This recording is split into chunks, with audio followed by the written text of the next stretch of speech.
Aquesta és una brigada d'obra singular. La formen joves d'entre 15 i 18 anys del grup de pioners dels escoltes catalans.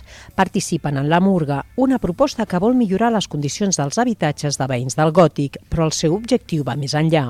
Volem fer una incidència en aquests joves, per una banda, que siguin conscients de la problemàtica que hi ha actualment i que, d'altra banda, hi hagi una intervenció en què puguin fer un canvi real en la vida d'aquestes persones amb les quals estan convivint durant aquests dies.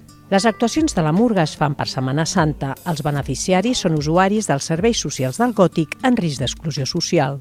Tant podem tenir gent nouvinguda, com gent gran que porta tota la vida vivint al barri, com també gent més jove o que ara últimament també persones que es troben en situació d'atur, en situacions diferents que pels que sigui, pels motius que siguin, han arribat en aquesta situació en què la Murga podem donar un cop de mà.